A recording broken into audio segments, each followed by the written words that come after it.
And I'm Taylor. This is Wave News bringing you today's top stories, Including Mount Washington weather, Cake Wars Christmas, the Super Bowl, top 5 NBA three-point shooters, a study on aging, Quidditch, extinct animals, and those ruby slippers. First we have Maddox with Mount Washington weather. Thanks, Lauren and Taylor. Hi, I'm Maddox. The harshest weather conditions are found at the top of Mount Washington. Mount Washington is the northeast's highest point. The temperature falls below 0 degrees Fahrenheit 65 days annually. It usually warms up to only 45 degrees. When you visit Mount Washington, remember to bring a winter coat on even the warmest days. Winds can blow 100 miles per hour or faster every month of the year. Weather changes rapidly on Mount Washington, so be prepared. Thank you for listening. Back to you in the studio. Wow, my dad likes hiking. I thought it was quite dangerous, but not that dangerous. Next we have Taylor with Cake Wars Christmas. Thank you, Lauren. Hi, I'm Taylor. Did you see the thrilling show that aired in December? It's called Cake Wars Christmas. This outstanding show is about 7 teams of professional bakers who make cakes. There are 2 rounds. In the first round, competitors have to make an edible Christmas-themed cake. In the second round, they need to make a cake display. They have to compete and judges test to see who will win the $50,000 grand prize. What they will do with the money is up to them. This season of Cake Wars Christmas was intense and fascinating. It was a very cool show. Back to you in the studio. That sounds like a thrilling show. Next we have Tommy with the Super Bowl. Thank you, Lauren and Taylor. Hi, I'm Tommy. During the NFL playoffs, all the teams are trying to make it to the Super Bowl. In the playoffs, each team plays other teams. If a team loses, they're out, but if a team wins, they still have a chance to make it to the Super Bowl. If a team makes it to the Super Bowl, they're one of the top 2 teams who made it. If they win, they get a trophy that looks like a 3D football on a tall triangle. In this year's playoffs, there were 12 teams. After 3 weeks, there were 4 teams left. These were the teams: Packers, Falcons, Patriots, and Steelers. The winner of Packers versus Falcons went to the Super Bowl, same as Steelers versus Patriots. Then the Super Bowl was a Patriots versus Falcons. Then the winner of the Super Bowl was the New England Patriots. 24 records were set during the Super Bowl, such as greatest comeback, first overtime in the Super Bowl, most Super Bowls won by Brady, which is 5 Super Bowls, most passing yards in the Super Bowl history, and some people think the greatest catch ever. It was a Super Bowl to remember. Back to you in the studio. Wow, that was so cool. It must have taken a lot of hard work to get to the Super Bowl. Next we have Timmy with top 5 NBA three-point shooters. Hi, my name is Timmy, and I'm reporting on the top 5 three-point shooters in the 2015 NBA season. That was one of my favorite years in NBA history. If you were wondering, a three-point shot is a shot 23 feet 9 inches from the center of the hoop. So here it goes. In 5th place, we have Bradley Beal, who plays for the Washington Wizards. Beal was hurt for big parts of the season. Also, Beal had a better three-point shot than two-point shot. In 4th, we have Kevin Durant, who used to play for the Oklahoma City Thunder and now plays for the Golden State Warriors. Durant is about 7 feet tall. Also, Durant can make 40% of his three-point shots. In 3rd, we have Klay Thompson, who plays for the Golden State Warriors. Thompson is the highest paid player on the Golden State Warriors. In 2nd, we have Stephen Curry, who plays for the Golden State Warriors. Curry's shot is his best weapon. Also, Curry won the 2015 Foot Locker All-Star Weekend and won MVP. In 1st, we have Kyle Korver, who used to play for the Atlanta Hawks and now plays for the Cleveland Cavaliers. Korver can make 50% of his three-point shots. He also made the Hawks offense so elite. That was the top 5 three-point shooters in the 2015 NBA season. Back to you in the studio. That's impressive. That must take a lot of practice. Next we have Lila with a scientific study on aging. Thank you, Lauren and Taylor. Hi, it's Lila. Would you believe me if I said scientists found a way to reverse aging? Well, it's true. Scientists at the Salk Institute for Biological Studies found a way to turn the older cells into younger cells. In order to do this, they used a process called cellular reprogramming. Scientists believed they could reverse aging because they always knew it could be played with, but it would be too hard to do in humans. They tested it on mice, and the mice lived 30% longer. The telomeres, which are located at the tips of our chromosomes, shorten as we age, and eventually they won't rebuild themselves. In order to reverse aging in humans will be a little bit more complex, but scientists are confident that they might do it. Back to you in the studio. That report kind of reminds me of Mrs. Frisbee and the Rats of Nim. Next we have Addie with Quidditch. Thanks, Lauren. If you're a Harry Potter fan, you're going to flip for these Quidditch facts. Quidditch is a competitive sport for the Wizarding World, but you can actually play Quidditch in America. For example, there's the Boston Quidditch Club. Matches are played between 2 teams of 7. The game itself is a mixture of rugby, dodgeball, and tag. During the game, all players must keep a broomstick in between their legs at all times. The team of players includes 3 chasers who score goals using the quaffle, which is worth 10 points, 2 beaters who hit bludgers at the other team using clubs, and the last person on the team is the seeker who tries to find the golden snitch and ends the game. And that ends my fun facts about Quidditch. Back to you in the studio. I want to fly. That sounds like fun. Next, we have Holden with extinct animals. Thank you, Lauren and Taylor. Hi, I'm Holden. I hope you like extinct animals because that's what you're going to hear about. I'm going to talk about 3 animals that are extinct. The first one we're going to talk about is the dodo bird. The last dodo bird was killed in 1681. They weighed up to 50 pounds and were a good source of food for sailors. They lived in the Indian Ocean on an island called Mauritius. I wonder if they were delicious. The next extinct animal is the sea cow. Sea cows grew over 30 feet long. They were a good source of food for ocean seal hunters, and they floated near the water surface and were easy target for hunters. From 1741 to 1768, 2,000 died. The last animal is woolly mammoth. The woolly mammoths were relatives of today's elephants. They were about the same size of African elephants, but their ears were much smaller. Their tusks are about 15 feet long. Mammoths use their tusks for digging in deep snow for food and for fighting. It's too bad these amazing creatures are gone. Most of them were killed by hunters. Back to you in the studio. I remember talking about the woolly mammoths in social studies. Next, we have Lauren with those ruby slippers. Hi, I'm Lauren. In 1979, the Smithsonian got an anonymous donation, an old famous pair of shoes. 80 years later, the Smithsonian is on a mission to save them. Can you guess what they are? Those famous shoes are the red ruby slippers worn by Judy Garland in the MGM film of The Wizard of Oz. These American icons are currently breaking down. Smithsonian experts state that even to the naked eye, the shoes don't look good. The paint on the soles has started to peel off the shoe, the threads holding the sequin-covered mesh to the shoe have snapped, and the cellulose nitrate coating on the sequins is flaking off. The scientists and conservators working to conserve the ruby slippers plan to construct an environmentally controlled display case. After this has been finished, the slippers will go on display with a few other American relics, such as Jim Henson's The Muppets, Muhammad Ali's training robe, R2-D2, and John Coltrane's saxophone. This new exhibit will open in 2018 next year. The slippers shall remain on display during their treatment. The conservation of the slippers will cost $300,000. Back to you in the studio. That movie is a classic. I'm Lauren. And I'm Taylor. And Thank you for listening. And have a good day.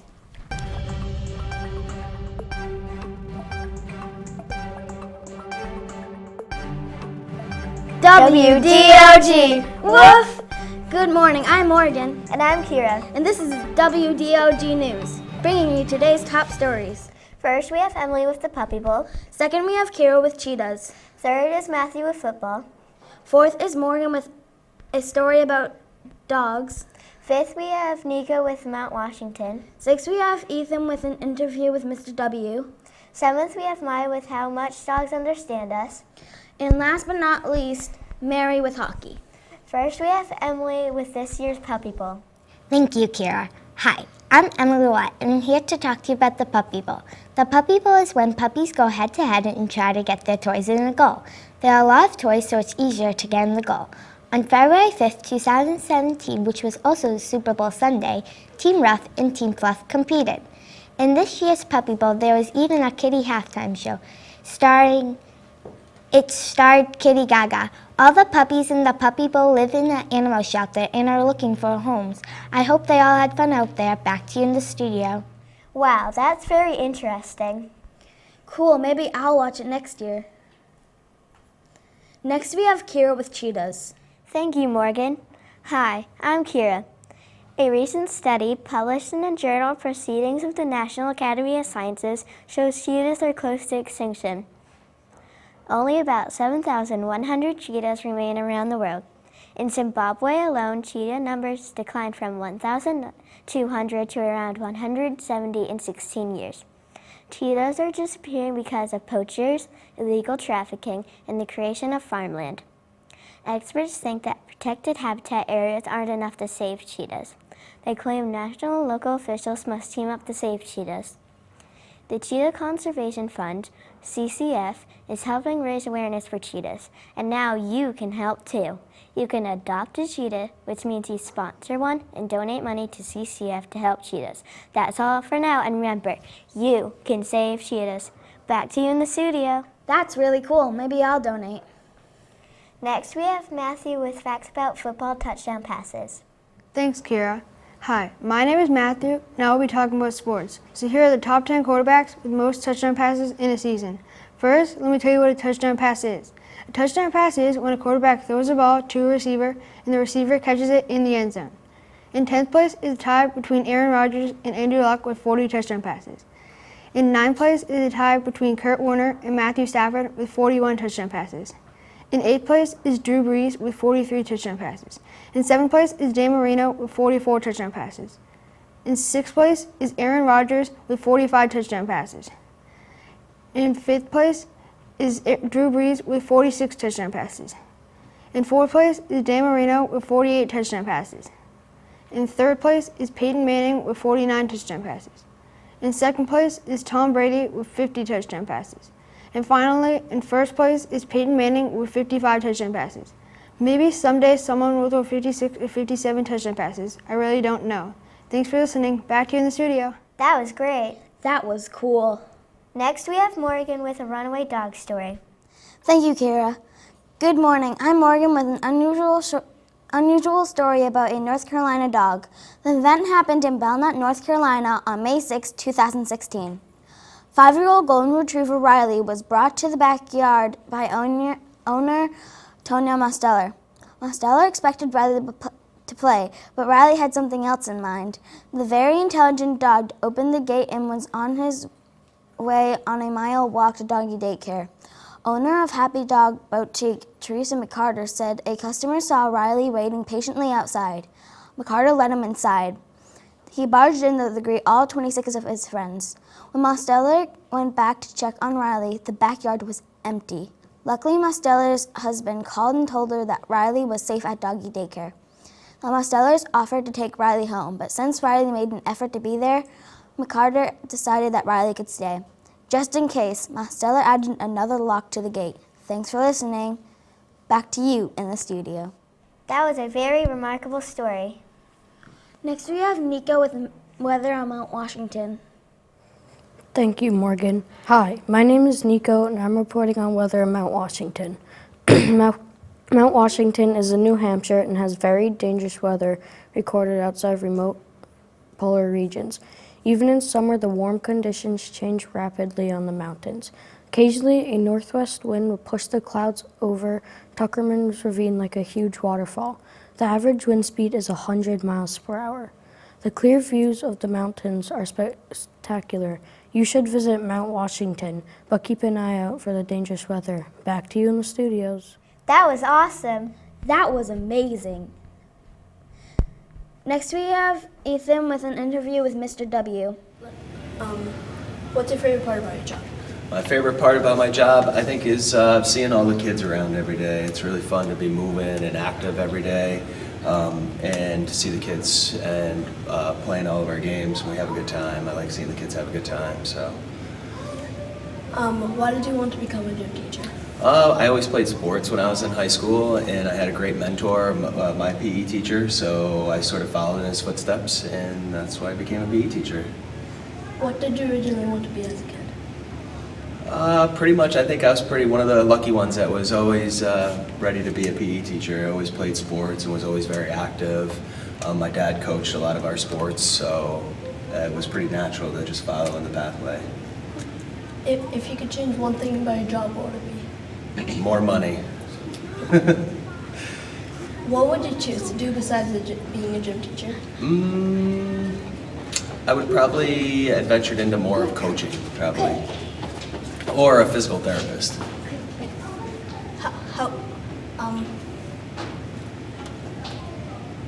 How'd you come up with all these fun activities? Through college, most of our games and activities were exposed to us through our curriculum of being a teacher in college. So a lot of them, and then a lot of them I actually got from just teaching for several years and working with other colleagues and going to workshops and so forth and so on. So. What's your favorite superhero and why? My favorite superhero, huh? Superman, because he can fly. What college did you go to? What college? I went to in New York State. I went to SUNY Brockport. Why did you decide to come to Matthew Thornton? I came out here in 2008. My wife got a new job out here, so we moved out to New Hampshire. What degree did you need to become a gym teacher? I have a bachelor's degree in science with a concentration in phys ed and a minor in science. And that was all. All right. Thank you very much. It's nice to know more about Mr. W. Yes, it was very interesting. Next we have Maya with a story about how dogs can understand people. Thanks, Bergen. Hi, I'm Matt. Do dogs understand what we're saying? In fact, yes. Scientists have found evidence to support what many dog owners believe. Scientists can determine which part of the brain dogs use by doing tests. Researchers in Hungary scanned the brains of dogs while they were listening to their trainers speak. They found that dogs process words with the left hemisphere of the brain and pitch was processed with the right hemisphere of the brain. Dogs register praise with the word and pitch was positive. Meaningless words spoken in a happy tone didn't sound like praise. Scientists say dogs' brains care about what we say and how we say it.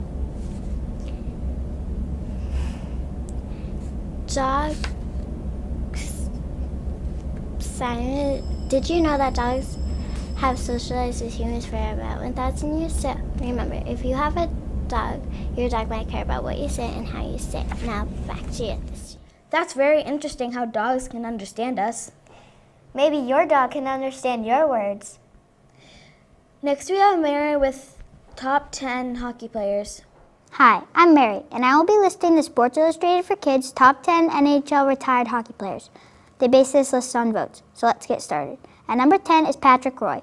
He holds the record for career leader in playoff wins, 151 wins. At number 9 is Guy Lafleur. He was the first overall draft pick by the Montreal Canadiens in 1971.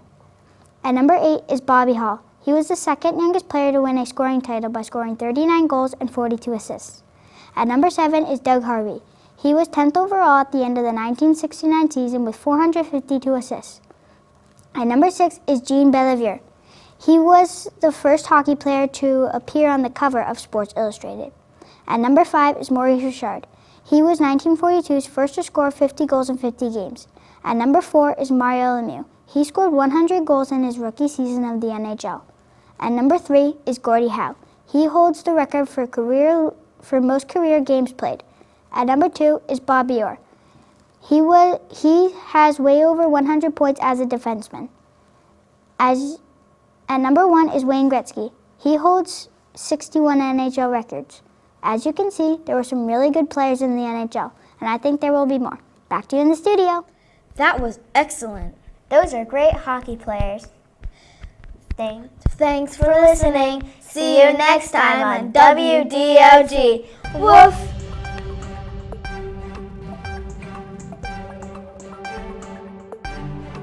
Good morning, I'm Tim. And I'm Ella, This is New Exciting Wonderful Stuff News.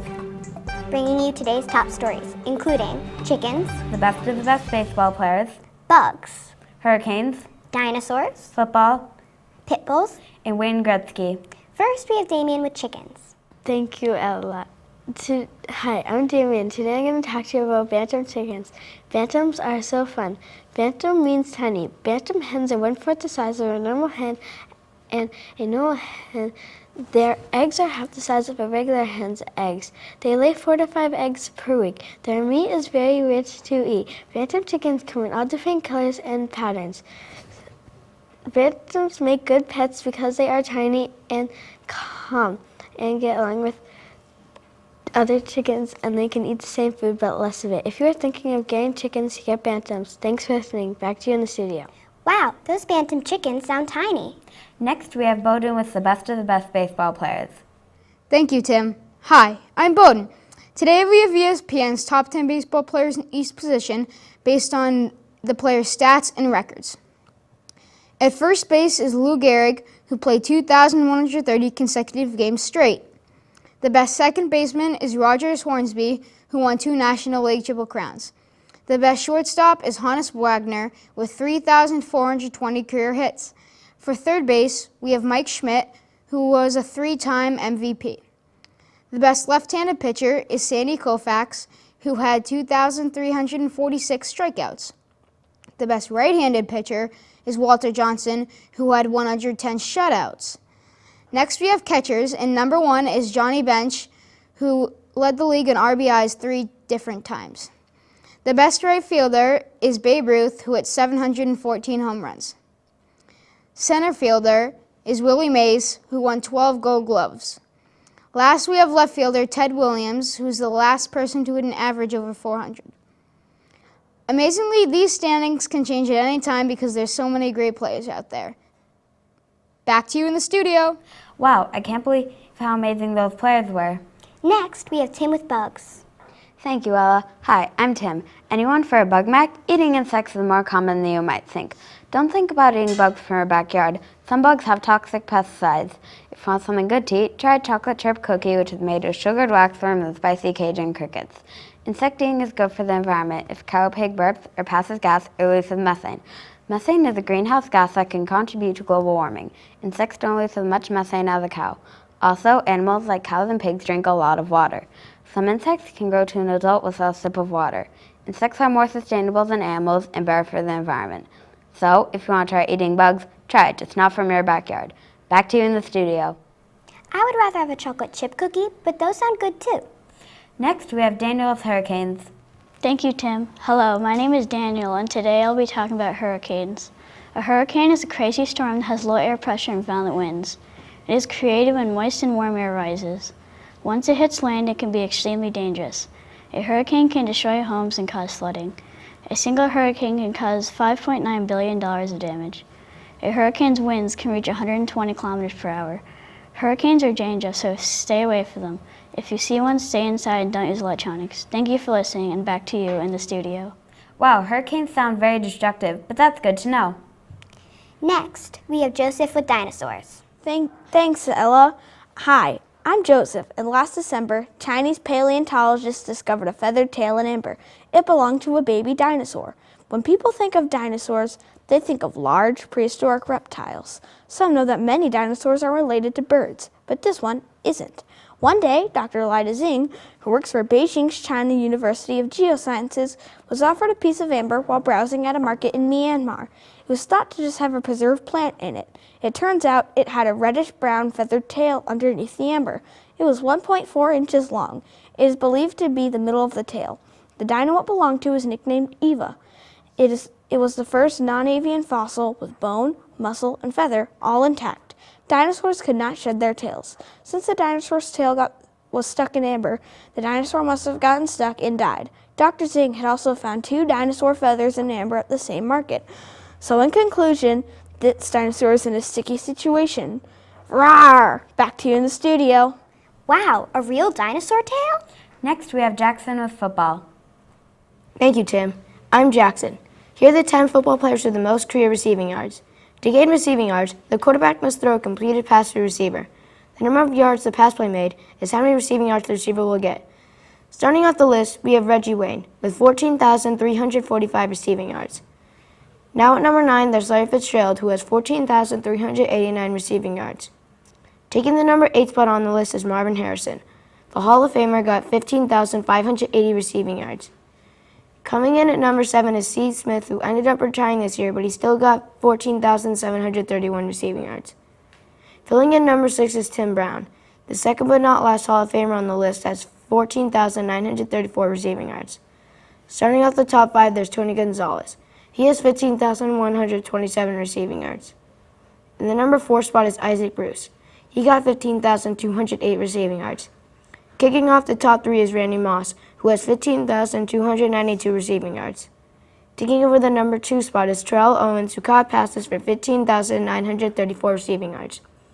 Now for the spot you've been waiting for, number 1. This player is the last Hall of Famer on the list, Jerry Rice. Jerry Rice was a great player. He had 22,895 receiving yards. That was the top 10 football players with the most career receiving yards. Now back to you in the studio. Thanks, Jackson. That's fascinating. Next, we have Michael with hockey. Thank you, Ella. Hi, I'm Michael, and I'll be talking to you about Wayne Gretzky. For those of you who don't know who Wayne Gretzky is, he was a great hockey player. He played for many different teams. He played from 1979 to 1999. Wayne Gretzky is one of the best to ever step on the ice. Wayne Gretzky holds 61 NHL records, 5 Stanley Cup playoff records, 6 NHL All-Star Game records, and 40 regular season records.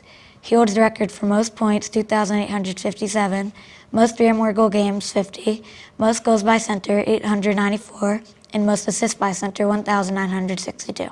After Wayne Gretzky retired, he was inducted to the Hockey Hall of Fame. Thank you for listening. Back to the studio. Wow, those are some incredible records. Next, we have Ella with pit bulls. Thank you, Tim.